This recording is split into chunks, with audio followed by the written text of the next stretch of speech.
नमस्कार। आज का हमारा विषय बड़ा अहम है। अगले 4 महीने राहु अगर कहा जाए तो बेहद बली रहेगा। बली का मतलब यह हो गया 18 मई 2025 को राहु कुंभ राशि में गोचर किया। राहु सदैव वक्री अवस्था में चलता है। वक्री अवस्था में मीन राशि में था। 18/5/2025 को कुंभ राशि में गोचर किया और कुंभ राशि में गोचर के बाद अगर कहा जाए डिग्री में 20 सितंबर 2025 को डिग्री में अगर मैं कहूं तो पूर्ण रूप से बली अवस्था में मतलब युवा अवस्था में और कुछ समय के लिए अगर कहा जाए किशोर अवस्था में अगले 4 महीने रहेगा। अभी वृद्ध था। वृद्ध का मतलब यही हो गया जैसे हमारे आपके जीवन में व्यक्ति बूढ़ा होता है तो युवा से लड़ने में हाथापाई करने में थोड़ा सा दिक्कत आती है। युवा जाहिर सी बात है, हड्डियां मजबूत है। उसी तरीके से ग्रहों में भी जब डिग्री युवा बल में आती है, अब जैसे युवा बल में राहु जो है संचरण करने जा रहा है तो इसका प्रभाव अगर कहा जाए तो कई गुना बढ़ेगा। कुछ राशियों के लिए अगर मैं कहूं तो ये अद्भुत है। 4 महीने अगर कहा जाए अपने आप में राजयोग है और कुछ राशियों के लिए अगर कहा जाए तो ये 4 महीने अगर कहा जाए समस्याओं का बिल्कुल जो है मुहाने पे आप खड़े हैं। राहु जीवन में अचानक सफलता, अचानक परिवर्तन। राहु घर गाड़ी वाहन। राहु बिजनेस में बड़ी सफलता या कोई भी काम कर रहे हैं उसमें बड़ी सफलता, धन, लग्जरी लाइफ, इन सभी चीजों को दिखाता है। लेकिन जिसका खराब हो जाता है या गोचर में खराब हो जाता है या जन्म कुंडली में खराब हो जाता है वो कहीं ना कहीं राजा को रंक भी बना देता है या जमीन पे लाके पटक देता है। राहु बेहद इंपॉर्टेंट ग्रह है। चलिए कार्यक्रम को शुरू करते हैं। एक चीज का ध्यान रखिएगा, अगर आप पहली बार मेरे चैनल पे आए तो चैनल को इसी समय पे सब्सक्राइब कर लीजिएगा। बहुत अच्छा सा मुहूर्त, बहुत अच्छा सा समय। बेल आइकॉन का निशान दबा लीजिएगा जिससे हमारे द्वारा भेजी गई वीडियो आपको समय से मिलती रहे। और कार्यक्रम अच्छा लगे तो लाइक करना मत भूलिएगा। मेरा राशिफल अगर कहा जाए चंद्र राशि पर आधारित है। चंद्रमा जहां पर भी जन्म कुंडली में बैठा वो आपकी चंद्र राशि हुई। अगर आपको अपनी राशि का नहीं पता तो नाम राशि के आधार पे भी इस कार्यक्रम को देख सकते हैं। चलिए बात करते हैं मीन राशि वालों के लिए ये राहु का बलिष्ठ होना क्या फायदे क्या नुकसान लेके आया है। देखिए मीन राशि वालों के लिए अगर कहा जाए तो राहु द्वादश में। अब मीन राशि वाले वैसे ही अगर मैं कहूं तो बड़े भावुक होते हैं, चीजों चुभती हैं ऐसे लोगों को। यश बहुत कम ही, ऐसा नहीं कहूंगा सबको, लेकिन बहुत कम ही लोगों को यश मिलता है। और पीछे का पीरियड अगर कहा जाए तो मार्च से पहले का पीरियड अगर मैं कहूं तो कहीं ना कहीं व्यवस्थाएं उतार चढ़ाव करते हुए चल रही थी। लेकिन पिछले 4 महीने से अगर कहा जाए तो दिमागी रूप से चीजें उलझती जा रही हैं। कारण कुछ भी हो सकता है या यह भी हो सकता है धन को लेके, काम को लेके, परिवार को लेके, संतान को लेके, या फिर मैं क्या करूं मैं क्या नहीं करूं, ये स्थितियां। राहु अगर कहा जाए तो द्वादश में गोचर कर रहे हैं और इसी में बलिष्ठ होंगे। ऐसे में कहा जाएगा कि आपको पहली चीज अपने खर्चों पे कंट्रोल करके चलना चाहिए। राहु अगर कहा जाए खर्च को बढ़ाएंगे और जिसके कारण अगर कहा जाए तो घर परिवार के ऊपर असर पड़ेगा खर्च के कारण, या कोई गलत निर्णय लेने के कारण, या किसी प्रकार से आपका पैसा डूब सकता है, या आपको किसी प्रकार का कोई इन्वेस्टमेंट करना है तो थोड़ा सा देख दाख के करिएगा। मैं बिल्कुल कहूंगा यह गोचर इन्वेस्टमेंट से संबंधित चीजों में सावधानी मांगता है। यह गोचर अगर मैं कहूं और राहु का बलिष्ठ होना आपको अपने स्वास्थ्य के लिए, आपको अपने वाहन गाड़ी से संबंधित चीजों में सावधानी, वाहन गाड़ी आराम से चलाना है, लोगों को उधार लेन देन इत्यादि चीजों में सावधानी रखनी है। वैसे ही मीन राशि वालों के लिए अगर मैं कहूं तो उधार लेन देन में और खासकर किसी को पैसा दे देते हैं तो जल्दी वापस नहीं मिलता है। ये स्थितियां मीन राशि वालों के लिए ज्यादातर लोगों के लिए बनती है। कमेंट बॉक्स में जरूर लिखिएगा आपके साथ है तो, क्योंकि मैं यहां पर 95% वाली बात कर रहा हूं। ये नहीं 50% लोग नहीं, 95% लोगों के साथ ये प्रॉब्लम होती है जो भी मैंने बताई है आपको। वहीं पे दूसरी बात अगर मैं कहूं तो मीन राशि वालों के लिए किसी प्रकार का कोई निवेश, चाहे शेयर मार्केट हो चाहे अन्य कोई निवेश हो, उसमें सावधानी, किसी प्रकार का उधार लेन देन इत्यादि चीजों में सावधानी, और खासकर मैं कहूंगा कि कोई पैसे का उधार लेन देन।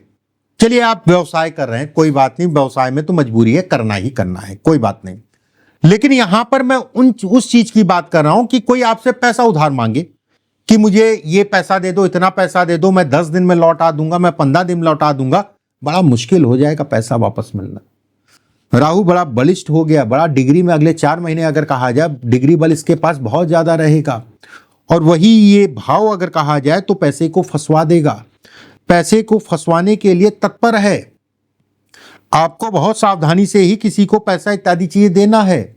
जिन लोगों को स्किन की समस्या, जिन लोगों को बाल से संबंधित समस्या, जिन लोगों को खून से संबंधित, नसों से संबंधित समस्या है, उनके लिए ये समस्याएं इस समय पे बढ़ सकती हैं। थोड़ा सा सावधानी बरतें। वहीं घर परिवार का माहौल अगर कहा जाए तो आपके कारण ना खराब रहे, इस चीज का ध्यान रखिए। माता के स्वास्थ्य का ध्यान रखिए। बहुत सारे केस ऐसे भी सामने आएंगे इस समय पे कि विवाह या वैवाहिक जीवन से संबंधित चीजों में अचानक से रिश्ते खराब होने लगे, या फिर कह लीजिए कि आपस में तल्खी होने लगी। ठीक था, सब कुछ ठीक चल रहा था, लेकिन इधर जो है पता नहीं कैसा अजीब सा इनका मूड हो रखा है। ये वाली स्थितियां इस समय पे बनेंगी। आप अपने नेचर को थोड़ा सा देख दाख के चलिएगा। बहुत सारे लोग विदेश में काम करते हैं, और जो लोग विदेश का प्लान कर रहे हैं, विदेश जाके काम करने का प्लान कर रहे हैं, उनके लिए थोड़ा सावधानी मांगता है ये समय। धन की आवक, काम धाम से संबंधित चीजों में व्यवस्थाएं आपकी चलेंगी। बस एक चीज का ध्यान रखिए, किसी भी प्रकार से धन, जो मैंने बताया, फंसना रुकना, उनमें ध्यान रखना है। किसी प्रकार का वाद विवाद, कोर्ट कचहरी से संबंधित चीजों में सावधानी। बहुत ज्यादा अति साहसी मत बनिएगा। इस समय पे निर्णय लेने में कहते नहीं, 3 कदम आगे बढ़ेंगे, एक कदम आगे बढ़े, 3 कदम पीछे बढ़े। ये अच्छी चीज है, खराब नहीं है। कोई भी निर्णय जल्दबाजी मत लीजिएगा। ये समय अगर कहा जाए जल्दबाजी में निर्णय करा के आपको जो है आपकी चीजें खराब कर देगा। ससुराल पक्ष से मतभेद, या ससुराल में भी किसी के शरीर स्वास्थ्य, या ससुराल में कोई ऐसी घटना हो सकती जिसके कारण आप डिस्टर्ब हो।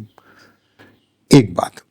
वहीं धन के विकल्प सामान्य सी बात है, व्यवस्थाएं चलती रहेंगी। विद्यार्थियों के लिए ये टाइम फ्रेम अगर कहा जाए तो अपनी संगत का थोड़ा सा ध्यान रखना है, अपनी प्रिपरेशन बढ़िया से करना है। कोई भी एग्जाम है उसमें जो है ढंग से आपको जो है तैयारी करके जाना है। होगा क्या, पेपर देने के समय भूल गए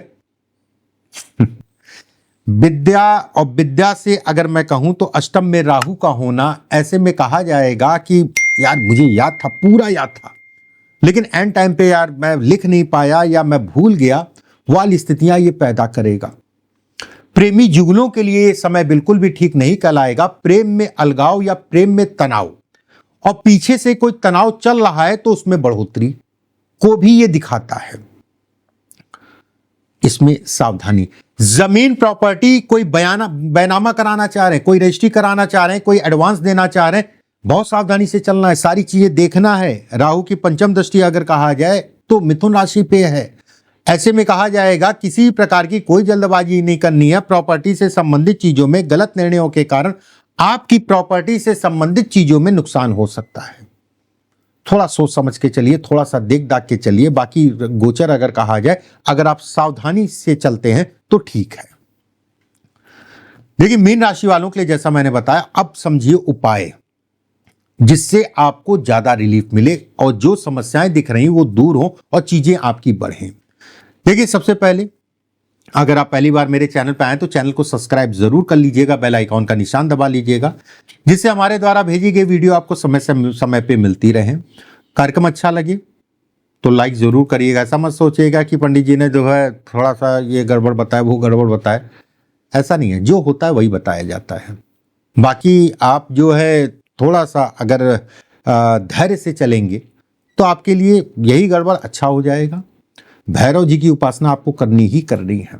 भैरव जी की उपासना, विकलांगों की आपको सेवा करनी ही करनी है। विकलांगों की सेवा आपके लिए रामबाण। मंगलवार और शनिवार को, मंगलवार शनिवार को शाम के समय सुंदरकांड का पाठ करिए, आपके लिए रामबाण होगा। जो मैंने उपाय बताए, जो भी आप पाठ पूजा करते हैं वो करते रहिए, उसके साथ में ये उपाय जरूर करिए। आपको आपके काम, आपके शरीर, आपके मन पे इसका असर अगर कहा जाए तो बेहद पॉजिटिव पड़ेगा।